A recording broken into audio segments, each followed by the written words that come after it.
It's time to take a look at what's happening around Wyoming for Tuesday, March 4th. I'm Wendy Corr, bringing you headlines from the Cowboy State Daily newsroom, brought to you by the Cowboy State Daily Morning Show with Jake. From 6 to 10 a.m., Monday through Friday, host Jake Nichols brings you news, weather, sports, and in-depth interviews with newsmakers from across Wyoming, presented with Jake's unique humor and lively commentary. Just click on the Cowboy State Daily homepage and join the live broadcast. The number 2 and 3 trona players in the world are coming together in Wyoming to create a global juggernaut. London-based WeSoda has announced the $1.425 billion acquisition of Genesis Alkali's 2 trona mines in southwest Wyoming. It's a move that puts all of WeSoda's U.S. operations under a single entity with a combined capacity of 10.5 million tons per year.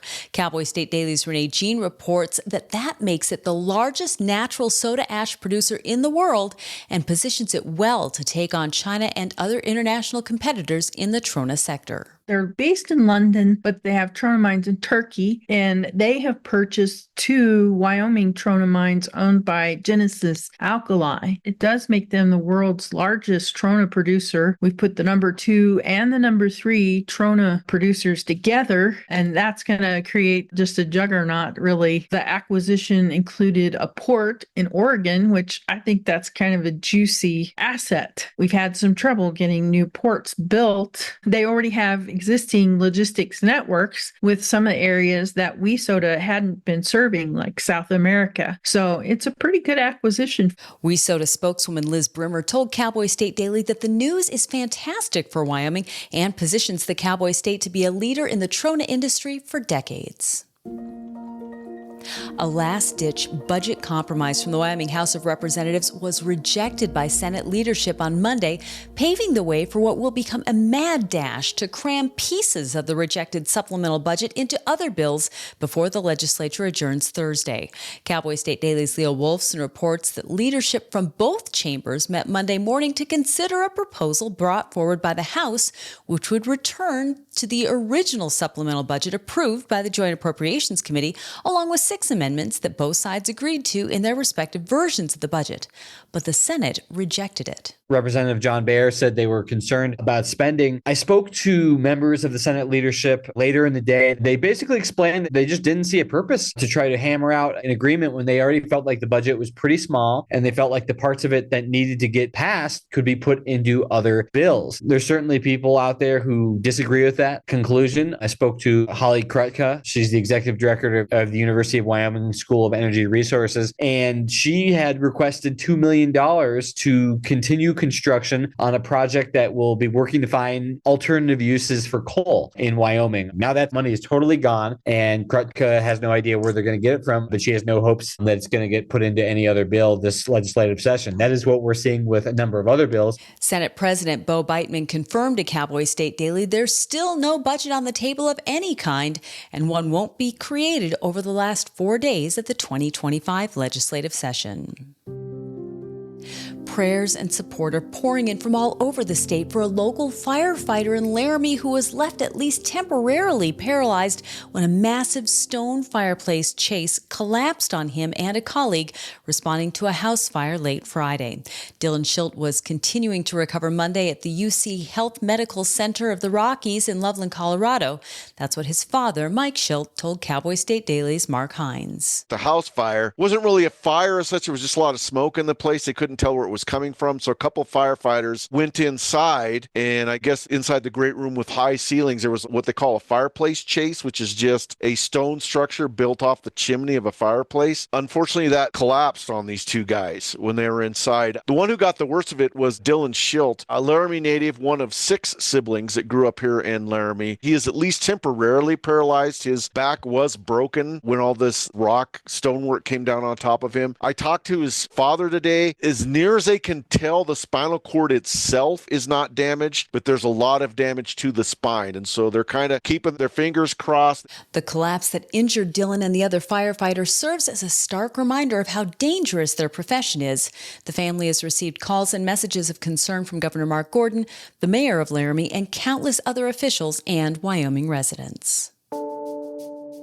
The only survivor of a Casper area drunk driving crash that killed 3 people in 2022 still replays the scene in her head every day.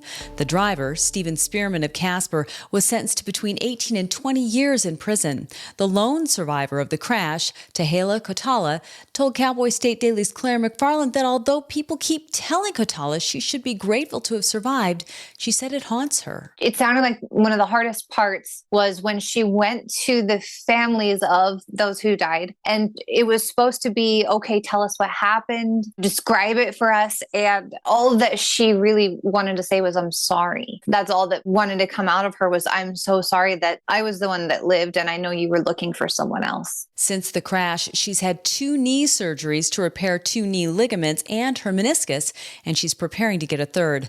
Kotala has been in counseling for 3 years, which she said is helping. Telling her story over and over again helps too, not as perfect healing, but in a way of making the story sound so familiar, she doesn't react strongly to it every time she tells it. And now let's take a look at today's weather with Cowboy State Daily meteorologist Don Day. Well, after several days of unseasonably warm weather, here we are back into the throes of an active weather pattern and one that's going to stay pretty busy. Now, we do have a storm system intensifying rapidly early today over extreme northeast Colorado and into northwest Kansas. This system will cause blizzard conditions across portions of Nebraska, extreme northeast Kansas, heading into the upper Midwest. The far western edge of this storm is going to continue to bring eastern Wyoming some snow showers, some strong winds, and some travel concerns. Snow showers will be scattered across the state, especially early in the day today and especially over the mountains. Now tonight will be clearing and colder. This will lead to a quieter day on Wednesday, but another system, this one is more moist. It's larger and slower moving.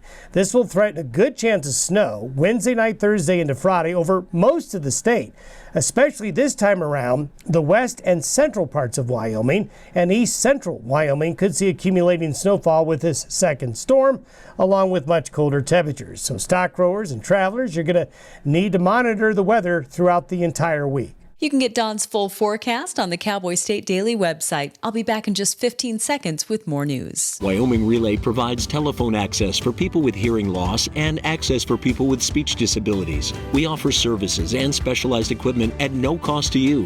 No matter what your level of hearing loss or speech disability, Wyoming Relay can help.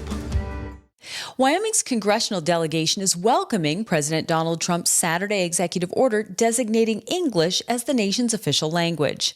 Cowboy State Daily's Sean Berry spoke to all 3 members of the delegation who said this is something that should have been done years ago. I know that U.S. Senator John Barrasso, the Senate Republican whip from Wyoming, talked about how it is really best for newcomers in this country to advance their own opportunities, and it really provides a way for them to integrate well into American society and be successful. U.S. Senator Cynthia Lummis and U.S. Rep. Harriet Hageman agreed with the decision as well. Some people do not agree with it, obviously. They think there's no real need for it. It does not require agencies to do anything differently than what they do now. That means they can still produce papers and other materials in Spanish. It means they can provide services in Spanish, but it allows them to run the agencies as they see fit. So I think we're in a wait and see mode on what the practical effects of that are. English is already the official language in Wyoming under a law that was passed in 1996. Wyoming homeschool families say they are thrilled and celebrating being set free from an annual requirement that they submit their curricula to local school districts. Wyoming Governor Mark Gordon signed the Homeschool Freedom Act into law at the end of last week. It will take effect July 1st. Cowboy State Daily's Dale Killingbeck reports that the law makes Wyoming the first state in the nation to accomplish complete homeschool freedom legislatively. The Homeschool Legal Defense Senior Counsel told me that Wyoming is the first state to have homeschoolers with total freedom through the legislative process. Every other state, 11 other states, got it through their Supreme Court precedents, but Wyoming is the first one by legislation. And he told me that he's going to argue using Wyoming's passage of this homeschool bill. He's going to use that as a main argument when he goes to Tennessee and they're presenting a bill there similar to Wyoming's. Under the new law, parents who remove students from a public school to homeschool would still be required to contact the local district and inform officials of their decision. However, there now is no curriculum contact requirement and no further contact required after that initial notification. A Gillette man who tried to get a job as a detention officer at the Campbell County Jail is now incarcerated in the very jail where he'd hoped to work. That's because during a pre-employment polygraph, he confessed to molesting children. Cowboy State Daily's Claire McFarland reports that Bradley Hudson is charged with 25 felony-level sex charges. Court documents describe this sort of certified polygraph evaluator as giving a polygraph test and is asking some kind of subtle questions about sexual conduct or past crimes. Like, did you ever do this? And the court documents indicate that the guy kind of unleashed a litany of confessions, starting from, there's age 10, age 13, age 15, 16, age 18, bouts of alleged sexual activity with kids. Campbell County Undersheriff Quentin Reynolds was like, we were shocked, Claire. I'm sure that being a law enforcement agent does make one cynical to where you are possibly seeing evidence of crimes when you're out and about in your normal life. But in this case, whether they were or were not fishing for an arrest, they sure got one. 12 of the charges are punishable by up to 15 years in prison and $10,000 in fines each, and 13 are punishable by up to 10 years in prison and $10,000 in fines each. And Sammy Cyrus, a wrestler from DuBois High School, reached a new pinnacle in his career this past weekend, capping his prep career as state champion. Cyrus, who lost his legs at the age of 8, won the Class 2A 106-pound division at the 2025 Wyoming State Wrestling Championship in Casper. Cowboy State Daily's Andrew Rossi spoke to the double amputee before his championship rounds. He said that one of the most rewarding parts of wrestling is getting your hand raised at the end of that 6 minutes that you've won the match. When he was at the Wyoming State Wrestling Championship in Casper this past week, he didn't even have to wait the 6 minutes. He finished all of his rounds. No round went later than halfway through round 2. He pinned all of his opponents, 1 technical pin, 3 full pins, and he earned that title. So the fact that he hasn't had either of his legs below the knee since he was 8 years old, and there are a lot of times where he just wasn't sure where he could compete athletically. He found wrestling, he gave it everything he had, he fell in love with it, and now he's got a state championship under his belt. Cyrus said he'd like to study and pursue a career in graphic design while continuing to improve and train for collegiate wrestling. At some point, he hopes to help others benefit from the unique mindset he's developed, overcoming his disability to become a state champion. And that's today's news. Get your free digital subscription to Wyoming's only statewide newspaper by hitting the daily newsletter button on cowboystatedaily.com. And you can watch this newscast every day by clicking subscribe on our YouTube channel or listen to us on your favorite podcast app. And remember to drop in on the Cowboy State Daily Morning Show with Jake Nichols, Monday through Friday from 6 to 10 a.m. Thanks for tuning in. I'm Wendy Corr for Cowboy State Daily.